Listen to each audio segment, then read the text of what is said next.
Mon parcours européen, c'est 15 ans de ma vie professionnelle, 10 ans comme directeur de cabinet de Jacques Delors, quand il était président de la Commission, une interruption de 5 ans quand j'ai été parachuté pour mettre de l'ordre au Crédit Lyonnais, et le privatiser, et puis après 5 ans comme commissaire européen. Et c'est à ce moment-là que j'ai bifurqué et que j'ai été élu directeur général de l'OMC.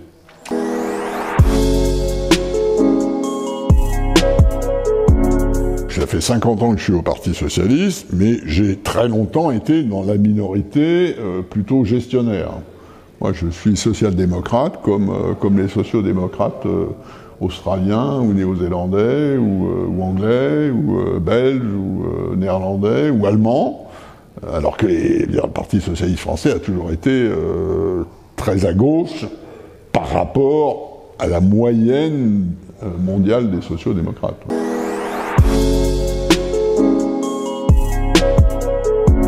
Depuis 10 ans, la crise financière de 2008,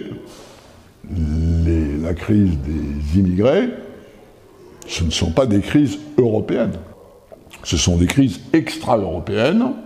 C'est le monde et les crises du monde qui se sont transmises et invitées en Europe. Là où on peut reprocher quelque chose à l'Europe, c'est de ne pas s'être correctement immunisée contre des crises qui viennent de l'extérieur. L'entreprise européenne demeure, pour les Européens, le seul moyen, de mon point de vue, de peser sur le monde actuel et celui qui vient.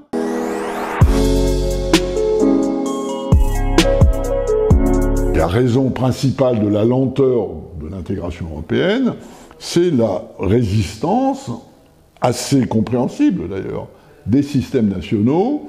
Les gens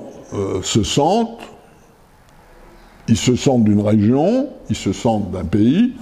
Pour la plupart, ils se sentent encore modérément européens. Et c'est ce déficit d'appartenance qui est le réel problème.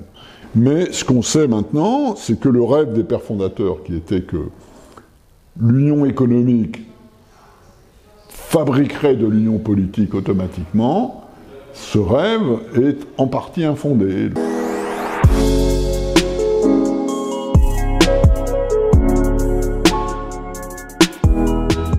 Élire un Parlement européen, par exemple, c'est élire des gens qui vont élire la Commission européenne, qui est le gouvernement de l'Europe, enfin le quasi-gouvernement de l'Europe. Et cette fois-ci, c'est un peu particulier. C'est un peu particulier parce que pour la première fois depuis 40 ans qu'on élit le Parlement européen au suffrage universel, nous savons qu'en gros, le duopole entre les chrétiens démocrates et les sociaux-démocrates, qui avaient toujours, à eux deux, la majorité au Parlement européen, c'est probablement terminé.